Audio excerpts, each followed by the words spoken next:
Bueno, pues vamos a seguir con el Evangelio de Juan. Hacía ya unas semanas que no me tocaba a mí predicar. Y hoy pues que el Señor nos ayude a ver lo que nos quiere enseñar por medio de este pasaje. Estamos en el versículo 12. Justo antes de esto, recordemos que Lázaro había enfermado. Lázaro, el hermano de Marta y María, allí en Betania. Él, a causa de esa enfermedad, pues le van a avisar a Jesús.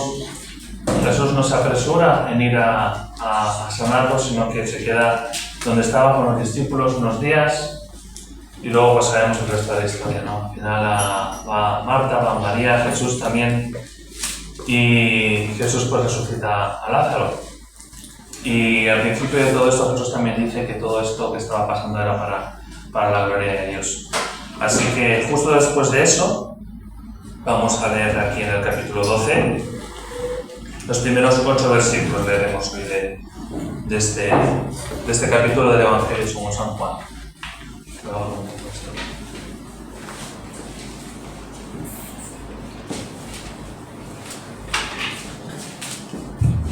¿Me escucháis bien para atrás? Sí. ¿Pepe, escuchas bien? Sí, vale. Capítulo 12 del Evangelio según San Juan, versículo 11. Dice así: 6 días antes de la Pascua vino Jesús a Betania, donde estaba Lázaro, el que había estado muerto, y a quien había resucitado de los muertos. Y le hicieron allí una cena. Marta servía, y Lázaro era uno de los que estaban sentados a la mesa con él. Entonces María tomó una libra de perfume de nardo puro, de mucho precio, y ungió los pies de Jesús, y los enjugó con sus cabellos, y la casa se llenó del olor del perfume. Y dijo uno de sus discípulos, Judas Iscariote, hijo de Simón, el que le había de entregar: ¿por qué no fue este perfume vendido por 300 denarios y dado a los pobres? Pero dijo esto no porque se cuidara de los pobres, sino porque era ladrón, y teniendo la bolsa, sustraía de lo que se echaba en ella. Entonces Jesús dijo: déjala, para el día de mi sepultura ha guardado esto, porque los pobres siempre tendréis con vosotros, porque a los pobres siempre los tendréis con vosotros, mas a mí no siempre me tendréis.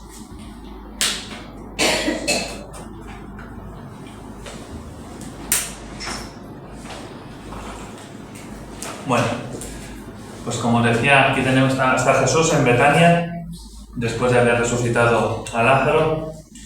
Y los que me conocéis hace un tiempo, pues, bueno, de hecho nos lo recordaba un hermano hace poco, ¿no? Que nos leyó la doxología de Pedro, una de las apóstolas de las epístolas de Pedro. Toda la palabra es útil para enseñar. Todo lo que hay en la palabra está puesto por algo, no está puesto por demás. Y el hermano decía, no, a veces podemos leer una doxología como, bueno, ya acabo de leer la epístola, pues la doxología es el final y ya cierro la epístola, ¿no? En la propia doxología hay muchas enseñanzas, ¿no? Y también en cuanto nos habla la escritura de lugares y tiempos, creo que es importante no pasarlo de largo, ¿no?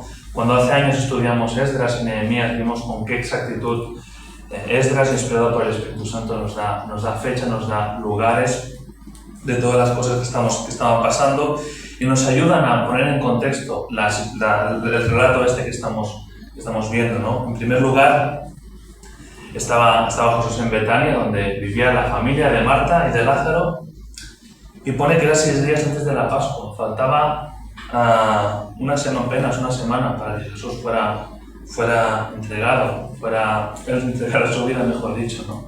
Y muriera por nosotros. Así que faltaba muy poquito para que a partir de aquí, hasta el final de Juan, pues esos son los últimos días del Señor en la tierra. Y pensaba, ¿no? En primer lugar, cómo aquí el Juan, ¿qué destaca de Betania, no? Dice que Jesús vino a Betania donde estaba Lázaro, el que había estado muerto y que había resucitado de los muertos, ¿no?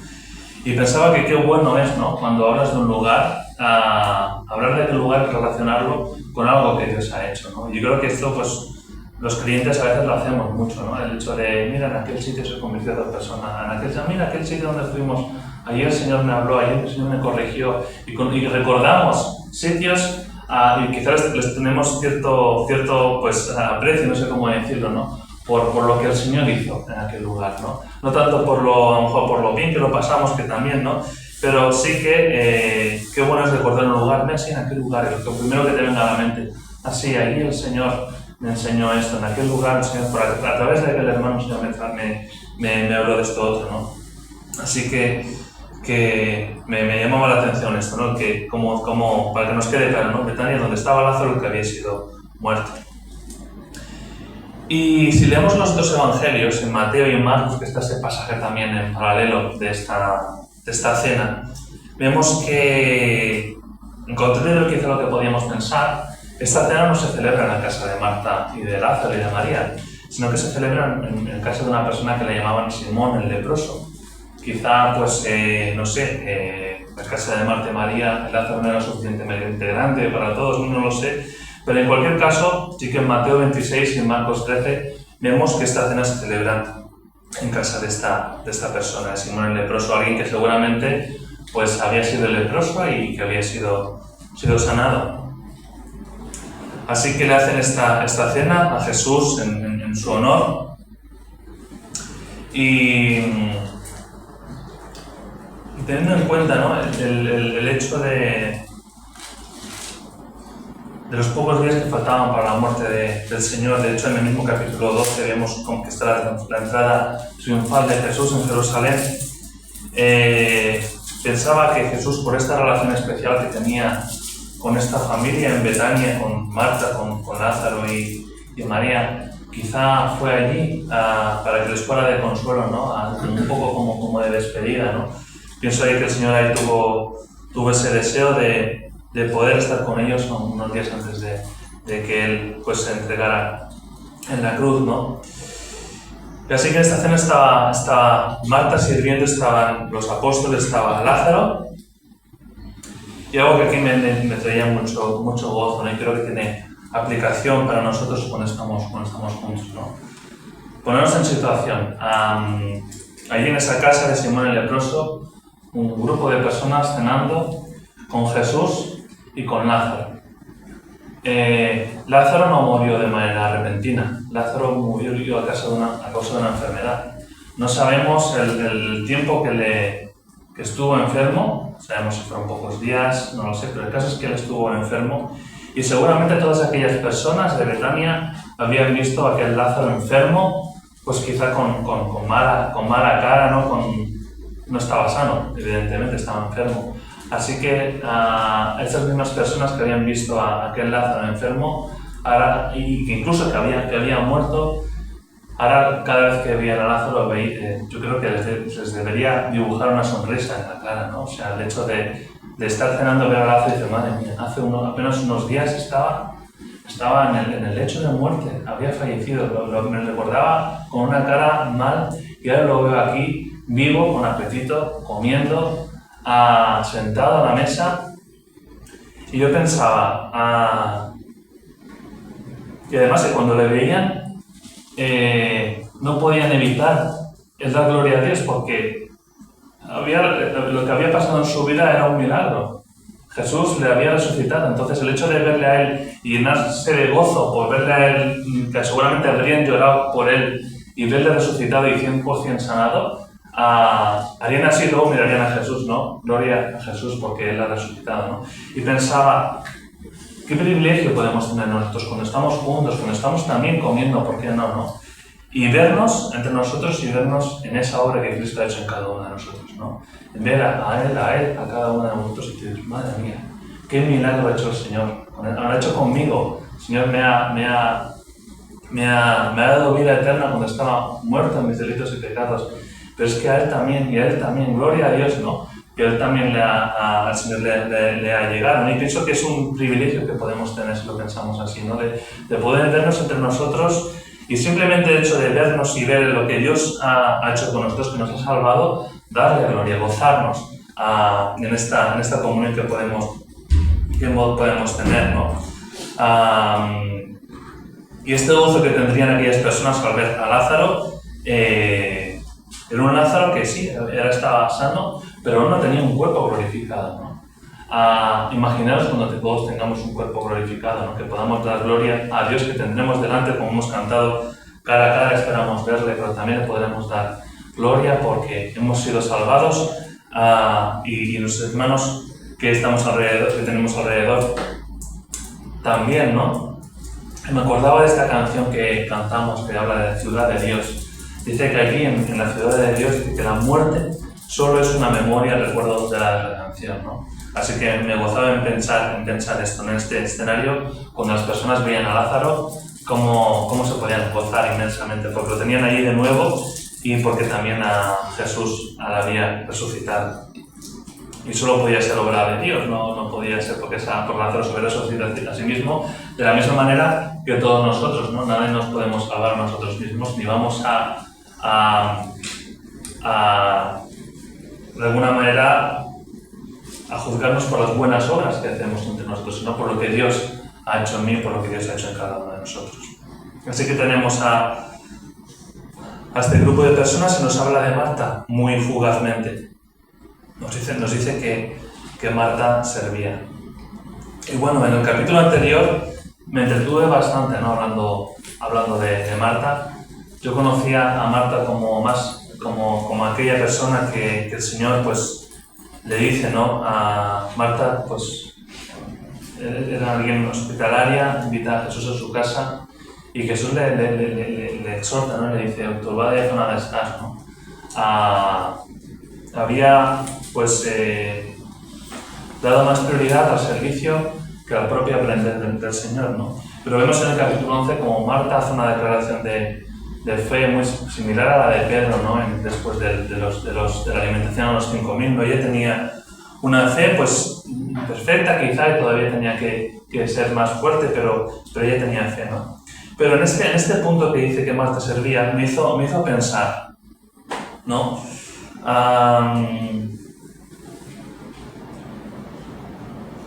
Marta, cuando el Señor fue a visitar a su casa y el Señor le reprendió, tuvo dos opciones, al menos tuvo dos opciones cuando el Señor le reprendió, ¿no? Puedo decir, bueno, pues que yo lo hago con toda mi buena intención. Es que yo pongo todo mi esfuerzo en esto y tú, Señor, no lo valoras.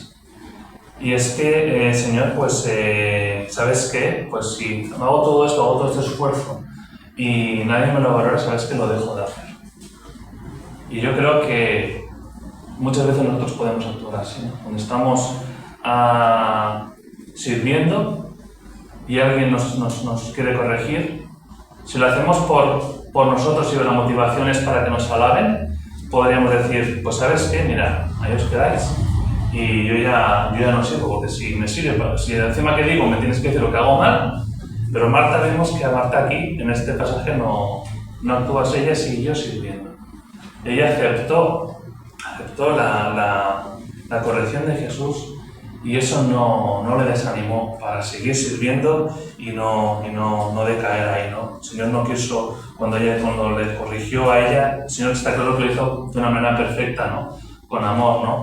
Y nosotros a veces podemos ser corregidos por personas que quizá, pues, desde luego que no lo van a hacer de una manera tan perfecta como lo hizo Jesús, ¿no?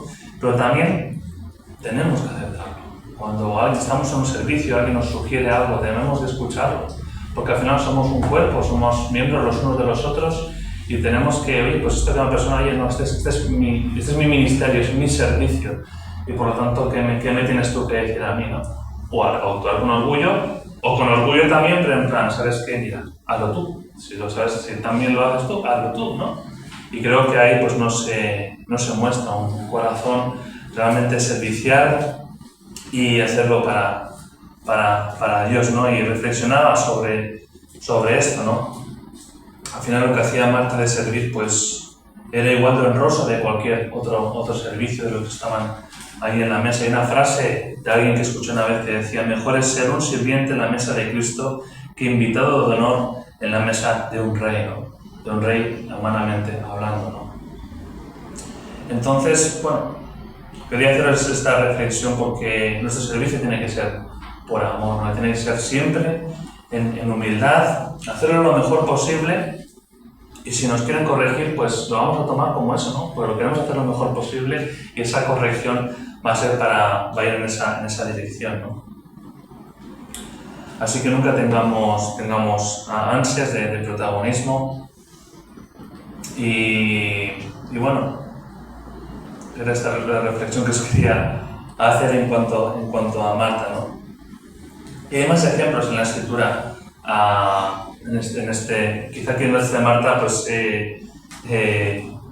bueno, solo nos dice esto, Marta servía, pero tenemos el caso de Apolos. Apolos, un predicador del tiempo de Pablo, que nos dice que era elocuente, poderoso en las Escrituras, que aparte que Pablo hablaba bien de él, ¿no? Y en una ocasión, pues, él predicando con este fervor que tenía y deseo en su corazón de llevar el Evangelio, y viene Priscila y Aquila, ¿no? Le dice: Apolos, te queremos compartir algo. Hay algo de lo que predicas que no está bien. Tú estás predicando el Evangelio del arrepentimiento de Juan y ahora eso ya no es así, ¿no? Y Apolos podría haber hecho también, como decía antes, ¿no? Escúchame, que yo estoy hablando de Pablo, que Pablo me avala. Y vosotros dos, ¿quiénes sois vosotros para que me tengáis que decir? Yo sé más de la palabra que vosotros, yo soy más elocuente que vosotros. Mil cosas.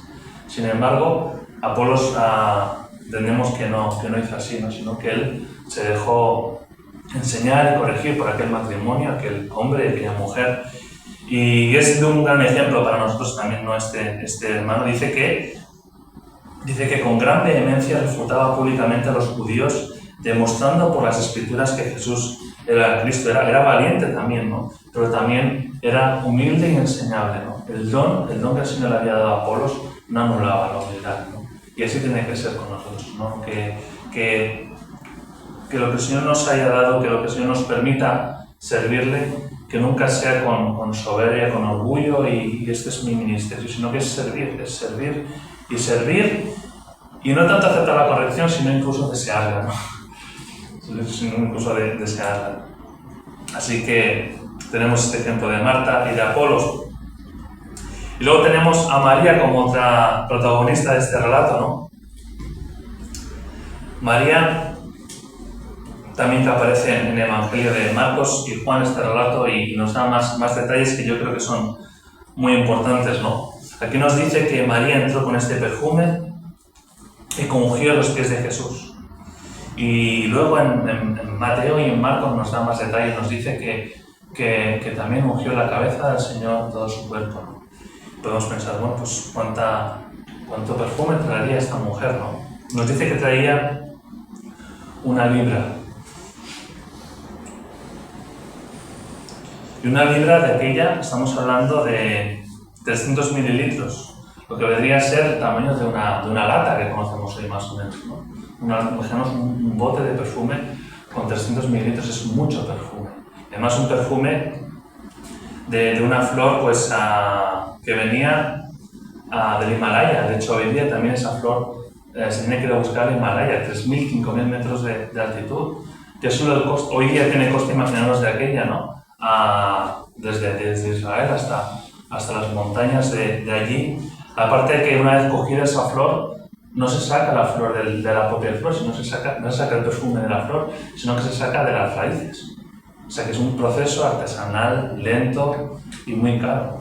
Se calcula que el coste de aquel frasco de alabastro con aquel perfume de aquella, no sé si 300 denarios, eso era el sueldo de un agricultor de aquella, lo que podríamos hoy hablar entre 15.000 y 20.000 euros.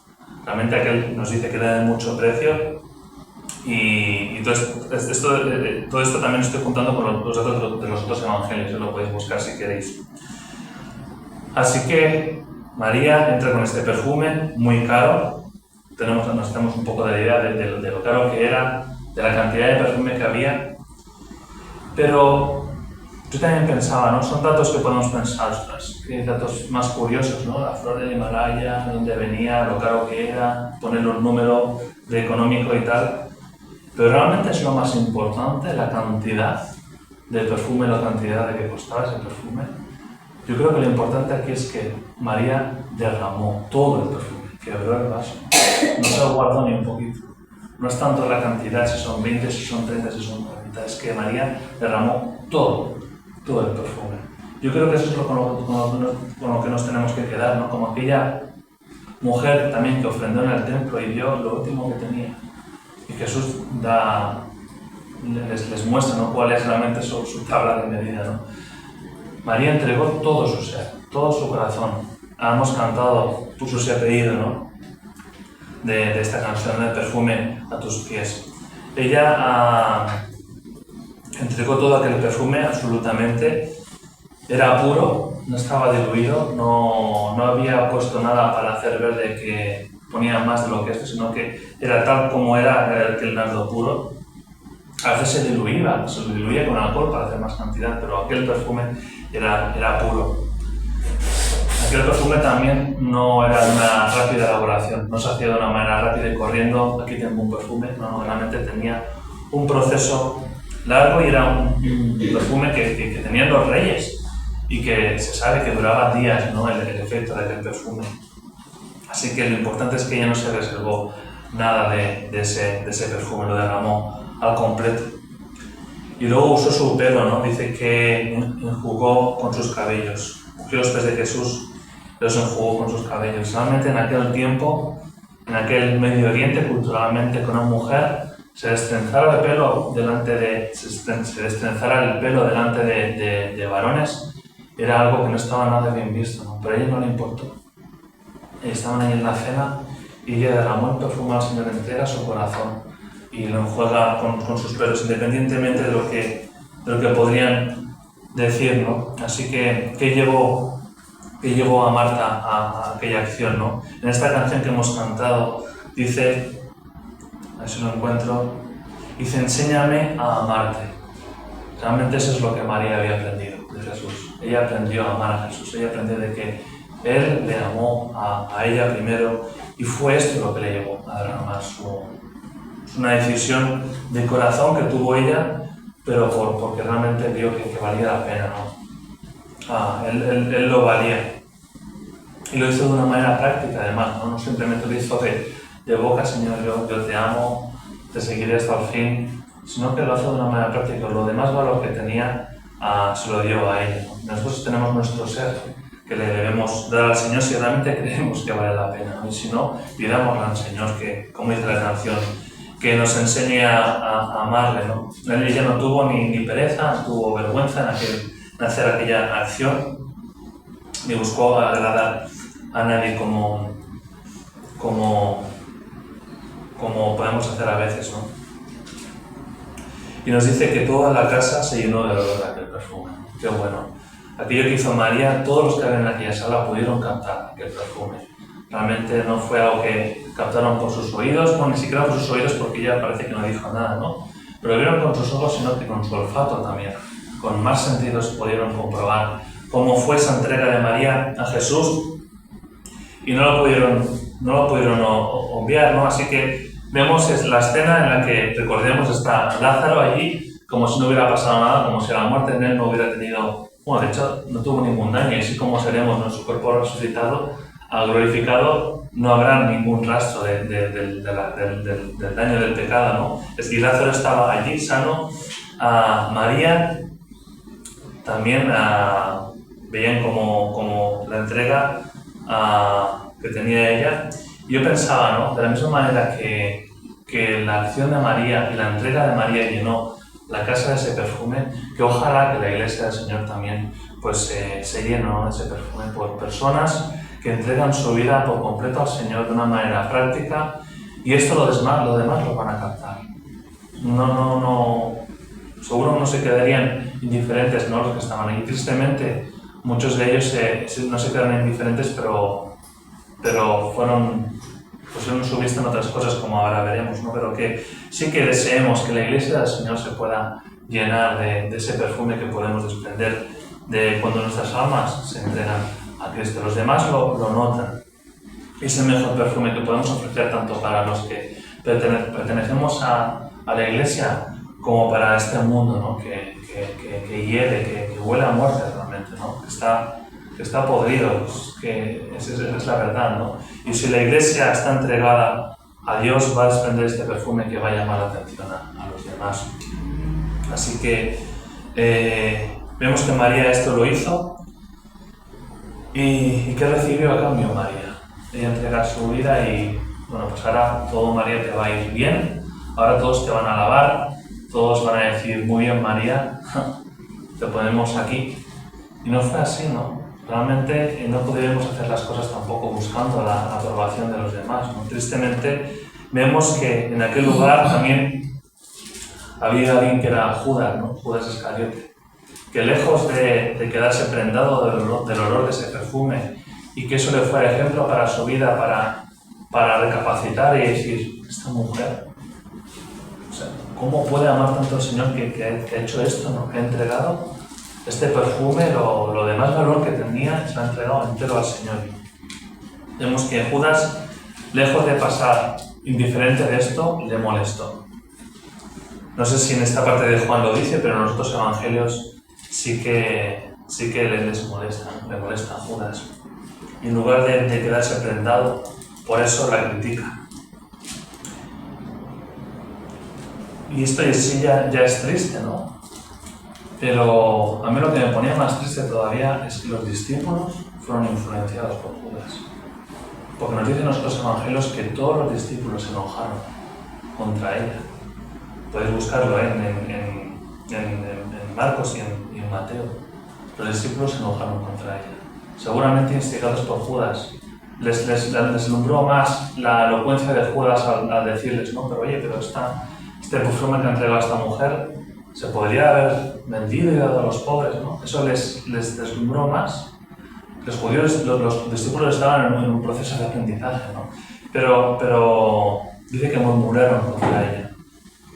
Y Jesús les dice, ¿por qué molestáis a esta mujer? Así que, sí, hermanos, a veces en la iglesia, no porque sean miembros de la iglesia, pero sí que están a lo mejor, en algún momento puede haber alguien en el que tiene no tiene un corazón conforme a Dios y se pone a juzgar el servicio de los demás, se pone a juzgar lo que hacen los demás, cuando él mismo está perdido. Pero estas personas, y podemos ver que tenemos muchos ejemplos en el Nuevo Testamento, pero muchos, como ahora veremos, son personas que tienen como no sé cómo decirlo, como un poder de arrastrar a otros. Porque Judas lo hizo, pero ahora veremos que hay más casos, ¿no? Judas que era alguien que le llevó a esto porque no entendía el amor de Dios. No lo entendió cuando se quitó la vida. No entendió el Evangelio, o no lo quiso. Más bien, él estuvo al lado de Jesús, ¿no? Y él no quiso de ese Evangelio. De estas personas que no entienden el amor de Dios y tampoco entienden de los que responden a Dios también con amor, era más duro que una piedra, ¿no? Y frío como un témpano. Y lo que argumentaba era algo que tenía apariencia de piedad, ¿no? Pero más bien yo creo que sobreestimaba su propia prudencia, ¿no? Era alguien que lo que decía pues sonaba muy bien, ¿no? Y los judíos pues en ese momento se vieron pues que bueno, pues lo que dice Judas es para tenerlo en cuenta, ¿no? Pero fijaros, Judas lo que hizo de ponerse en contra de María, lo hizo de una manera sutil, no fue algo, digamos, que de entrada lo hizo con un argumento que, bueno, pues es para pensárselo, ¿no? El dar a los pobres. Pero realmente lo que había detrás, como Juan nos lo detalla, ¿no? Dice que no dijo esto porque se cuidara de los pobres, sino porque era ladrón y teniendo de la bolsa sustraía de lo que se echaba en ella. Así que Judas lo hacía por un beneficio personal. Y sí, pueden haber personas hoy día, y de hecho las hay tristemente, que lo hacen por un beneficio económico, pero no tiene por qué ser económico, solamente el beneficio personal que se saca, ¿no? Hay personas que se mueven por otros beneficios personales también. Tenemos el caso de los fariseos. Los fariseos tienen un puesto que no querían dejar y el mensaje que traía Jesús pues les derrumbaba todo su chiringuito. Tenemos los mercaderes del templo que también pues veían, ¿no? de que todo su negocio se iba a pique Tenemos a Simón el Mago en Hechos de los Apóstoles, ¿no? Aquel que quería pagar por tener aquellos dones y aquel poder del Espíritu que tenían los apóstoles. Tenemos el ejemplo de Ananías y Safira, que sí, entregaron todo, pero no entregaron todo. Y ellos dijeron que habían entregado todo, pero no entregaron todo. Tenemos a predicadores, como nos dicen Filipenses, que lo hacen por contienda, quizá por competición, por demostrar lo que saben. Todos son ejemplos del Nuevo Testamento, y podemos seguir. Nos habla en varios pasajes de los falsos maestros. Nos dice en la epístola de Judas, no Judas Iscariote, sino de otro Judas, hablando de estas personas que dicen que son murmuradores, querellosos, que andan según sus propios deseos, que hablan cosas infladas, cuya boca habla cosas infladas, adulando a las personas para sacar provecho. No sé si vemos esta conexión en esto, ¿no? De que lo que buscan es sus propios deseos, el beneficio propio, y además adulan a otras personas. Tienen esta característica en común estas personas. En 2 de Pedro también nos dice en el capítulo 2 que hubo también falsos profetas entre el pueblo, como habrá entre vosotros falsos maestros, que introducirán encubiertamente, como hizo Judas, lo que hizo, pues, parecía que no estaba mal, ¿no? Habrán falsos maestros que introducirán encubiertamente herejías destructoras y aún negarán al Señor que los rescató, atrayendo sobre sí mismo destrucción repentina. Y esto nos parece muy fuerte, ¿no? Lo de negar al Señor que les rescató. Pero esto es tan sencillo como personas que hacen alarde de su piedad. Entonces no es Dios que les ha rescatado, es su propia piedad que les rescata, ¿no? Y se nos sigue diciendo que muchos seguirán sus disoluciones. Hay muchas personas que seguirán a estas personas, así que sí que tienen este poder de ganar seguidores. Dice que seguirán sus disoluciones, por causa de los cuales el camino de la verdad será blasfemado. Y por avaricia, por beneficio personal de nuevo este denominador común, harán mercadería de vosotros, tema económico, con palabras fingidas. Sobre los tales, ya de largo tiempo la condenación no se tarda y su perdición no se tarda. Así que, ¿cómo detectar un falso maestro, no? Si vemos a alguien que está buscando seguidores abiertamente, cuidado, podría ser un falso maestro. Y vemos que hoy en internet, en las redes sociales, todos los seguidores nos suena mucho ahora, ¿no? Y vayamos cuidado, porque estas personas tienen el poder de arrastrar a gente, de atraer sobre sí mismos, de adular a las personas, de hacerlo sutilmente. Son murmuradores, querellosos. ¿Cuántas veces conocemos en internet de personas que en sus canales lo único que hacen es hablar de otros? Y este se ha equivocado, y este otro se ha equivocado, Lo está hablando aquí, murmuradores y querellosos. Y con esa acción lo que están haciendo es pero yo tengo la doctrina correcta. Y en lugar de predicar a Cristo, están predicándose a sí mismos. Así que tengamos esta advertencia entre nosotros, ¿no?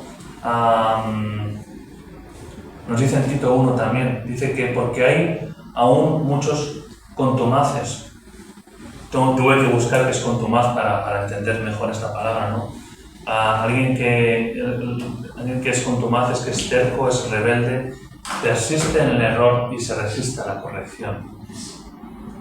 Dice que hay muchos contumaces, habladores de vanidades, engañadores, mayormente los de la circuncisión, aquellos que la ley la cumplían a rajatabla, ¿no? Dice, de los cuales es preciso tapar la boca, que trastornan casas enteras. De nuevo, el concepto de arrastrar a otros. Enseñando por ganancia deshonesta, beneficio personal, de nuevo, lo que no conviene, ¿no? Así que no caigamos, hermanos, en este error de escuchar a este tipo de personas, ¿no? A veces yo tristemente veo personas que en sus predicaciones hablan mucho de su iglesia, y en mi iglesia, pues en otras iglesias se habla de esto, pero en esta iglesia no, tal cual, y dicen que la palabra es lo primero, pero luego les escuchas hablar 15 minutos seguidos de lo bueno que es su iglesia, ¿no? Y debemos predicar a Cristo, hermanos. no predicarnos a nosotros mismos, no lo buenos que somos frente a los demás. El hombre caído es dado a eso, es en posicionarse. Entonces, no sé, es algo que yo personalmente, es algo que no sé, que soy sensible a ello, no sé si por qué me habéis escuchado, quizás es un poco pesado, ¿no? Pero creo que es importante tenerlo en cuenta. Y por último tenemos un caso, vamos bien de tiempo. Vamos a leer en Tercera de Juan. Otro caso de personas que realmente no aman a Cristo, no aman a Dios ni aman a su iglesia. Es curioso que en una epístola, sí que es verdad que es muy corta, pero dedica una buena parte a esto, ¿no? Vamos a leer primero del 9 al 10, capítulo 1, el único capítulo que tiene esta epístola, del 9 al 10. Y nos habla de un tal Diótrefes. Dice: yo he escrito a la iglesia, pero Diótrefes, el cual le gusta tener el primer lugar entre ellos, no nos recibe. Por esta causa, si yo fuere, recordaré las obras que hace parloteando con palabras malignas contra nosotros, y que no contento con estas cosas, no recibe a los hermanos, y a los que quieren recibirlos se los prohíbe y los expulsa de la iglesia. Vemos aquí un Diótrefes que rechaza a hermanos, que habla mal de los hermanos, que expulsa a estos creyentes. Todo ¿qué es lo que le movía a todo esto? Lo que le movía era lo que quería ser el primero. Quería sacar ese beneficio personal, no económico quizá, porque no habla de esto, pero sí que él quería ser el referente de ese lugar, y lo único que hacía era hacer daño a la iglesia, hacer daño al cuerpo de Cristo. Así que vemos de alguna manera un poco reflejado también cómo actuó Judas, ¿no? Juzgando y hablando mal de personas que querían servir al Señor. Y en contraposición, si tiramos unos versículos atrás, vemos lo que Juan sí que alaba, ¿no? Señala a Diótrefes, pero luego habla de Gayo, en el versículo 5. Dice: amado, de hecho esta carta está escrita al anciano Gayo, se dirige a él en primera persona, dice: amado, fielmente te conduces cuando prestas algún servicio a los hermanos, especialmente a los desconocidos. Qué diferencia, ¿no? Cuando prestas algún servicio a los hermanos, y dice una cosa que me llamó la atención, especialmente a los desconocidos.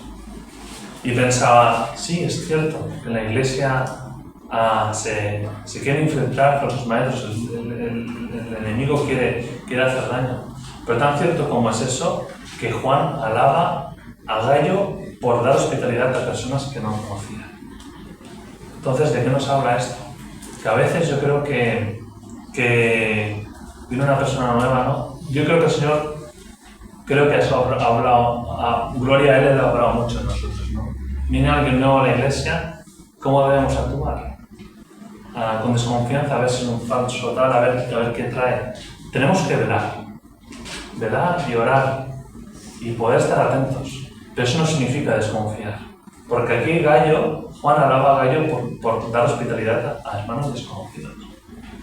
Y esto es lo que realmente es la vida cristiana, al menos no creo que se le pueda dar demasiada vuelta, ¿no? No simplemente Juan se queda diciéndole: fielmente te conduces cuando prestas algún servicio a los hermanos, y se queda ahí, sino que especifica, especialmente a los desconocidos. Aquellos que a lo mejor vienen de paso, que no vas a recibir nada a cambio porque es que van a venir y se van a ir, van a estar contigo 1 mes, 3 meses, 2 semanas, pero tú les has servido. ¿Qué saca Gayo haciendo eso? Bueno, lo que saca es ser fiel, pues antes lo está diciendo Juan, ¿no? Fielmente te conduces cuando haces esto. Y es esa tiene que ser nuestra motivación, no es lo que vayamos a ganar. Cuando estuvimos en FIEID, en abril, ¿no? Se habló de muchas cosas, ¿no? Y un hermano dijo: oye, no, ¿sí qué sacamos de todo esto? ¿Qué ganamos de todo esto? Y él lo que dijo: lo que ganamos es ser fieles. Esa tiene que ser nuestra motivación, desear ser fieles a Dios, por amor. Y sigue diciendo Juan a Gayo, este hermano que ofrecía este servicio, dice: los cuales, estas personas a los que Gayo había servido, dice, los cuales han dado ante la iglesia testimonio de tu amor. Qué bueno, ¿no? Que estas personas se queden con ese testimonio de Gayo, ¿no? Pasaron pasaron por allí, por donde estaba Gallo, que no sé dónde estaba, pero cuando iban a otros lugares, mira, allí, en aquel lugar, había un hermano que nos trató, que nos vimos el amor del Señor en él, que pudimos tener comunión con él y dan testimonio del amor de esta persona, para la gloria de Dios. Y dice, y harás bien en encaminarlos como es digno de su servicio a Dios para que continúen su viaje, no personas que venían de paso. Porque ellos salieron por amor del nombre de Él, sin aceptar nada de los gentiles. Nosotros pues debemos acoger a tales personas para que cooperemos con la verdad, ¿no? Así que tenemos el triste ejemplo de Judas, pero también tenemos el de Diótrefes, el de no me sale el nombre de los que vendieron sus heredades y sus tierras. Aquila y Priscila. Sí, antes me he equivocado el nombre, me parece. O sea, Aquila y Priscila fueron los de Apolos. Sí. Bueno, eso se me ha ido, pero me entendéis. Tenemos estos malos ejemplos, pero también tenemos el ejemplo de Gallo, ¿no? Un ejemplo para seguir y para tener en cuenta en nuestras vidas. Y leí una cita de un hermano que dice así, lo voy a leer literalmente tal como la escribió este hermano.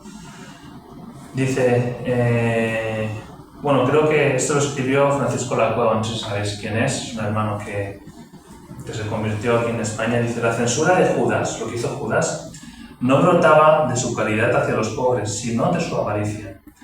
Así hay, por desgracia, muchos que aparentan mucho celo por defender la autoridad de la Iglesia y aún fomentar su pureza, cuando en realidad procuran su propia gloria, aún sus intereses materiales. Quienes tienen corazón de ladrón fácilmente llegan a tener un corazón de asesino. Son palabras muy duras, ¿no? Pero Judas solamente le pasó eso.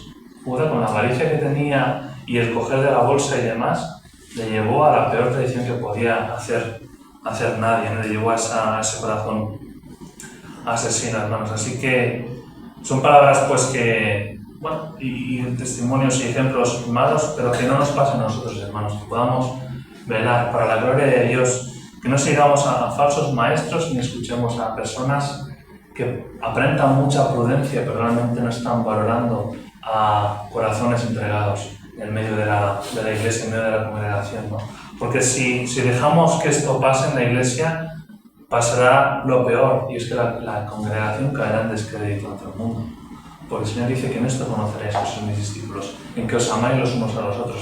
Y si esto falta, la misión de la iglesia ha fracasado. Son palabras muy duras, así que podamos, pues, en todo lo que hacemos, servir con humildad y que veamos cuál es la misión de la iglesia, a ser de un grato perfume, ser un perfume que los demás se sientan atraídos, ¿no? Que emana ese perfume para los hermanos y para también los que están en el mundo. Así que parece un cuadro un poco triste, ¿no?, con el que nos quedamos, pero qué bueno que Jesús pues deja claras las cosas, ¿no? Dice, vamos a volver a Juan. Estamos en Juan, en el capítulo 12.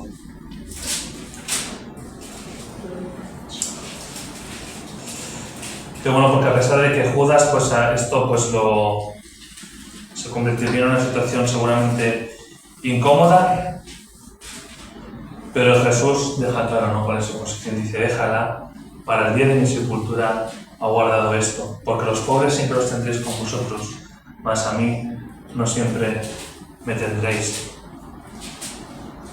Y de hecho vamos a irnos a Mateo 26, que es uno de los pasajes que os decía que eran paralelos. Y Mateo 26 nos añade en el versículo 10, nos dice así.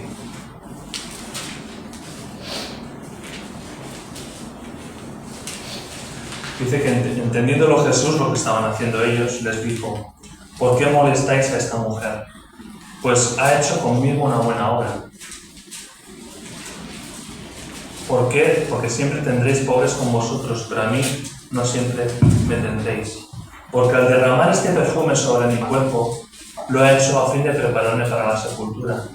Mirad lo que dice ahora, de cierto os digo que donde quiera que se predique este evangelio, En todo el mundo también se contará lo que ésta ha hecho, para memoria de ella. Seguramente que Judas no, pero los demás discípulos se sentirían avergonzados por esta palabra de Jesús. Y en lugar de quedarse con la reflexión de Judas, se quedaron con esto. Y aquí Dios, pues qué bueno que volvió todas las cosas a su lugar, ¿no? Y profetizó algo Jesús, aquí dice que se contará lo que está hecho para memoria de ella. Y eso estamos haciendo ahora mismo, estamos predicando el Evangelio y estamos recordando eso que María hizo, ¿no? Y estamos haciendo memoria de ella como nos está hablando aquí, ¿no? Así que, a pesar de los diótrefes, de los judas, de los falsos maestros, ahí sigue habiendo buen testimonio de hermanos y hermanas que en lugar de atraerles a ellos, atraen a Jesús, que es lo que tenemos que buscar. No atraer a las personas a nosotros mismos, a nuestra comunidad, a nuestra iglesia, sino que vengan, sí, pero para decirles ven y ve, traerlos a los pies de Jesús. Esa es la idea. Y vemos que aquí que María, pues de alguna manera quizá ella entendió que Jesús pues, no iba a estar siempre con ellos allí, ¿no? Y aprovechó el tiempo, no dejó pasar la oportunidad que tuvo de ungir los pies. Y eso también a nosotros nos tiene que enseñar, ¿no?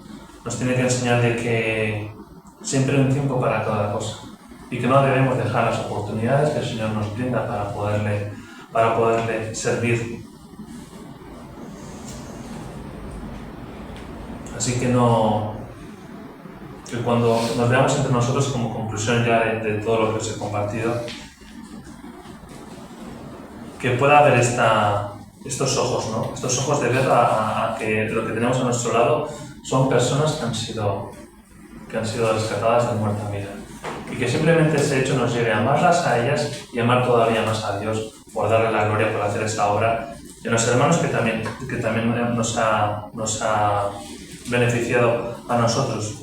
Como dice también su palabra, ¿no? Que nos estimulemos al amor y a las buenas obras. Lo que hizo Judas era todo lo contrario, que estimular al amor y a las buenas obras. Juzgó el amor de María y juzgó la buena obra de María, porque el Señor Jesús mismo lo dice, que había hecho una buena obra. Y también cuando decíamos lo de Marta, ¿no? lo de Apolos, que si somos corregidos, o si creemos que tenemos que sugerir algo a alguien, que puede ser cierto, que puede ser verdad, que puede ser bueno, que como nos dice en Efesios 4:15, que hablemos la verdad en amor. A veces pensamos que cuando tenemos la verdad podemos decirla de cualquier manera. Es que es la verdad y la digo de cualquier manera. Nos dice un salmo, ¿no? Que si alguien me ayuda, dice que la verdad y la misericordia se besaron. No sé si dice exactamente así. El hecho es eso, ¿no? De juntar la verdad con la misericordia y con el amor. Se puede decir la verdad con amor también, y eso es lo que realmente va a hacer capacitar, en lugar de hacer que la gente se rebote, ¿no? Y bueno, este era un poco lo que os quería compartir, ¿no? Y el ejemplo de María, ¿no? La escala de valores que tenemos. A veces hablamos de escala de valores y decimos, no, Señor, arriba de todo, luego mi trabajo, luego mi casa, luego mi tal. Pero es que es Dios arriba y lo demás, ¿no? Creo que nos tenemos que olvidar de ordenar, porque si no es como un punto más de... Que la misericordia y la verdad se encontraron, la justicia y la paz se besaron. Misericordia y la verdad se encontraron en la justicia. Algo que era reconciliable, Dios hizo, que nos transmitió la verdad con misericordia, ¿no? Así que como decía, que cojamos el ejemplo de María, el de Marta, el de Apolos también, y bueno, que todo lo que hagamos, como también alguien ha dicho, que sea para la gloria de Dios. Que esto nos ayude a entregar nuestra vida y también en la vida de iglesia también, ¿no? Hemos estado hablando últimamente de una lista de necesidades que hay en la iglesia, en las que es una oportunidad para servir también, ¿no? Y tenemos estos principios que hemos visto hoy, ¿no? Que va a ser un aprendizaje para aquel que quiera, que tenga el deseo de asumir eso. En ese aprendizaje, pues cada vez va a desear hacerlo mejor, va a desear escuchar de los hermanos, y si alguien no habla, no sea porque considere que yo tengo la solución para todo, y bueno, pero es que tú tienes que hacer esto, tú tienes que hacer esto, tú tienes que hacer así, porque ahí no va a haber amor, ¿no? Así que no hagamos nada por beneficio propio. Se dice rápido, pero muchas veces pues el orgullo está ahí a la espera de saltar cuando podemos hacer algo y somos aprobados, ¿no? Bueno, pues vamos a orar y acabaremos esta reunión. Pues Padre, te damos gracias en esta mañana por haber podido leer este pasaje de tu escritura, en el que vemos pues ejemplos de personas, unos relatos que tú nos has dejado ahí para nuestra enseñanza, para soltarnos, para avisarnos, para enseñarnos. Pues vemos que a pesar de que tu iglesia a lo largo de la historia siempre ha tenido enemigos y ha usado diferentes estrategias que han ido pues, en contra directamente de personas que entregaban tu vida a ti, pues para de alguna manera, no sé, desacreditarlos. Pero te damos gracias porque tú eres más poderoso que cualquier enemigo de la iglesia, eres más poderoso que Satanás, y tú has guardado a tu iglesia para tu gloria, Padre. Te queremos pedir que esta unidad que tú nos das, que la cuidemos, Padre, que te podamos servir de una manera correcta y que entre nosotros también nos seamos de ayuda y de estímulo,